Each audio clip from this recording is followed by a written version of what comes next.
نواز شریف کا خاندان جاتی عمرہ امرتسر کا رہنے والا تھا جو قیام پاکستان کے وقت ہجرت کر کے لاہور آباد ہوا۔ جنرل ضیاء الحق نے اپنی دہلی کے ایک دورے میں ہندوستان کے صدر گیانی زیل سنگھ سے میاں نواز شریف کا تعارف کرواتے ہوئے کہا کہ یہ پاکستانی پنجاب کے پرجوش پرعزم اور نوجوان وزیر اعلیٰ ہے۔ ان کے والدین امرتسر سے ہجرت کر کے لاہور گئے تھے۔ گیانی زیل سنگھ نے نواز شریف سے پوچھا کہ آپ کے بڑے امرتسر میں کہاں رہتے تھے؟ نواز شریف نے بتایا کہ جاتی عمرہ۔ گیانی زیل سنگھ نے فوراً پوچھا کہ کہیں تم شریف ٹنڈا راہٹ میں لگے پانی کھینچنے والے ڈبے والے کے بیٹے تو نہیں ہو؟ نواز شریف نے کہا جی ہاں۔ پھر گیانی زیل سنگھ نے کہا کہ میں تو تمہارے دادے جانا پانڈی یعنی رمضان اور تمہارے پردادے دلہ ہارام والا سے بھی واقف ہوں جو امرتسر کے گانے بجانے والیوں کے بازار یعنی طوائفوں کے بازار حسن میں پھولوں اور کلیوں کے ہار بیچا کرتے تھے۔ جن اصحاب نے یہ سین دیکھا ان کا کہنا ہے کہ اس وقت نواز شریف کی حالت دیدنی تھی۔ نواز شریف کے والد میاں شریف نے 500 روپے قرض لے کر جو لوہے کی بٹھی لگائی تھی اس نے بعد میں بڑھتے بڑھتے فولاد کی اتفاق فاؤنڈری کی شکل اختیار کر لی اور اتفاق گروپ بن گیا جس نے ٹیکسٹائل اور کاغذ کے کارخانے بھی قائم کیے۔ ذوالفقار علی بھٹو کے دور میں اتفاق فاؤنڈری کو قومی ملکیت میں لے لیا گیا تھا جسے جنرل ضیاء الحق کی فوجی حکومت کے دور میں اتفاق خاندان کو واپس کیا گیا اور یہاں سے شریف خاندان کی سیاست میں شمولیت کا آغاز ہوا۔ خاندان کے قریبی افراد کا کہنا ہے کہ بھٹو کے اتفاق فاؤنڈری کو قومی آنے کے بعد شریف خاندان نے یہ فیصلہ کر لیا تھا کہ وہ ایک دن ملک کی قومی سیاست میں سرگرم کردار ادا کرے گا۔ میاں شریف کے جنرل ضیاء الحق اور گورنر جیلانی سے قریبی روابط رہے اور گورنر جیلانی نے میاں شریف کے بڑے بیٹے نواز شریف کو اپنی کابینہ میں وزیر خزانہ بنایا اور 1985 کے غیر جماعتی انتخابات کے بعد وزیر اعلیٰ نامزد کیا۔ نواز شریف کے وزیر اعلیٰ اور بعد میں وزیر اعظم اور مسلم لیگ کا صدر بننے میں میاں شریف کا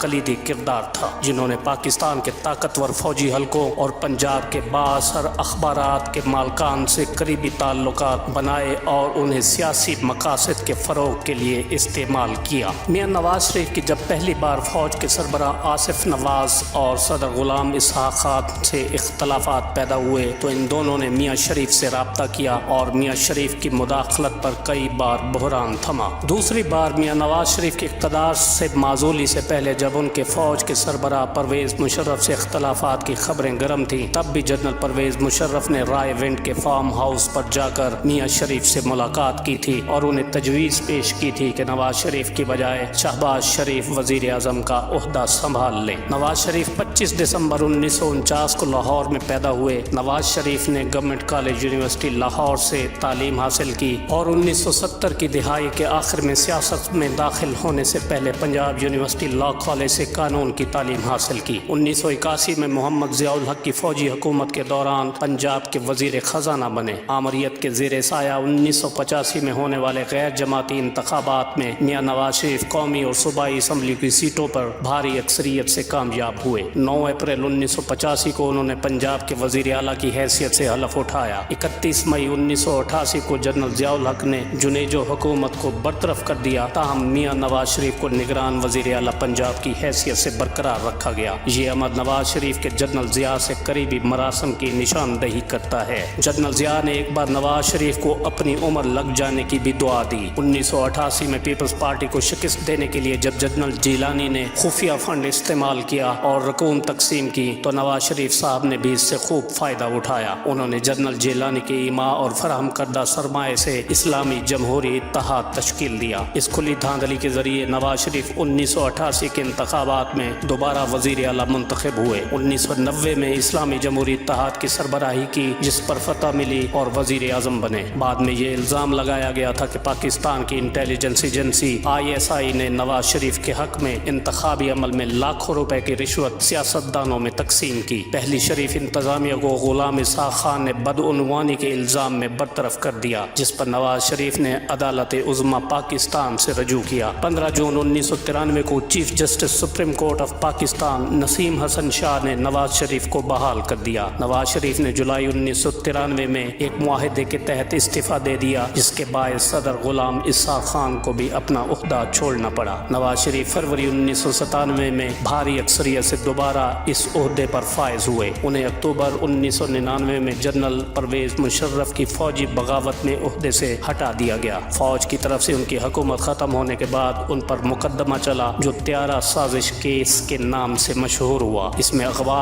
اور قتل کے الزامات شامل تھے۔ فوج کے ساتھ ایک خفیہ معاہدے کے بعد سعودی عرب چلے گئے۔ 2006 میں میثاق جمہوریت پر بے نظیر بھٹو سے مل کر دستخط کیے اور فوجی حکومت کے خاتمے کے عزم کا اعادہ کیا۔ 23 اگست 2007 کو عدالت عظمیٰ نے شریف خاندان کی درخواست پر فیصلہ سناتے ہوئے ان کی وطن واپسی پر حکومتی اعتراض رد کرتے ہوئے پورے خاندان کو وطن واپسی کی اجازت دے دی۔ 2008 کے عام انتخابات میں پیپلز پارٹی 87 نشستوں کے ساتھ پہلے اور نواز شریف کی مسلم لیگ نون 67 نشستوں کے ساتھ دوسرے نمبر پر رہی۔ آصف زرداری اور نواز شریف نے معاہدہ بوربن کے تحت مرکز میں مل کر مخلوط حکومت بنائی اور یوسف رضا گیلانی وزیر اعظم بنے اور آصف علی زرداری صدر پاکستان۔ تاہم یہ اتحاد زیادہ دیر قائم نہ رہا اور نواز شریف چند ماہ بعد حکومت سے علیحدہ ہو گئے۔ تاہم صوبہ پنجاب میں نواز شریف کے بھائی شہباز شریف کی حکومت برقرار رہی جہاں سے پیپلز پارٹی علیحدہ ہو گئی۔ 2013 کے عام انتخابات میں نواز شریف تیسری مرتبہ وزیر اعظم پاکستان بن گئے اور پاکستان تحریک انصاف بھی پہلی مرتبہ اچھی خاصی سیٹوں کے ساتھ قومی اسمبلی میں پہنچ گئی۔ 2014 میں عمران خان نے عام انتخابات میں دھاندلی کے خلاف احتجاج کا اعلان کیا اور اسلام آباد میں 126 دنوں کا طویل دھرنا دیا۔ 2016 میں پاناما لیکس میں شریف فیملی اور نواز شریف کا نام آیا اور باقاعدہ طور پر تحقیقات کے بعد 2017 میں نواز شریف کو ہمیشہ کے لیے نااہل قرار دے دیا گیا۔ اسی دوران جولائی 2018 میں عام انتخابات منعقد ہوئے جس میں عمران خان کی پاکستان تحریک انصاف 155 نشستیں لے کر پہلے نمبر پر رہی اور عمران خان نے وزیر اعظم پاکستان کا حلف اٹھایا۔ نواز شریف اور اس کی بیٹی مریم نواز کو پاناما اسکینڈل کے تحت مختلف کیسز میں سزائیں ہو چکی ہیں۔ نواز شریف اور اس کی بیٹی مریم نواز کچھ عرصہ تک جیل میں بھی رہے لیکن ہمیشہ کی طرح عدالتیں شریف خاندان پر مہربان رہیں تو اس مرتبہ بھی نواز شریف کو بیماری کے علاج کے بہانے 50 روپے کے اسٹامپ پیپر پر لندن جانے کی اجازت دے دی گئی اور بیٹی کو بھی والد کی تیمارداری کے لیے ضمانت پر رہائی ملی۔ حالانکہ مریم نواز نے آج تک اپنے والد کی تیمارداری نہیں کی۔ اپریل 2022 میں آصف زرداری، نواز شریف اور فضل الرحمان نے امریکی آشیرواد سے عمران خان کے خلاف تحریک عدم اعتماد پیش کی اور عمران خان کی حکومت گرانے میں کامیاب رہے اور نواز شریف کے بھائی شہباز شریف وزیر اعظم پاکستان بن گئے۔ لیکن اپنی حکومت ہونے کے باوجود نواز شریف ابھی تک لندن ٹھہرے ہوئے ہیں اور وطن واپسی کا نام نہیں لے رہے کیونکہ انہیں یقین ہے کہ وطن واپسی پر انہیں جیل جانا پڑے گا۔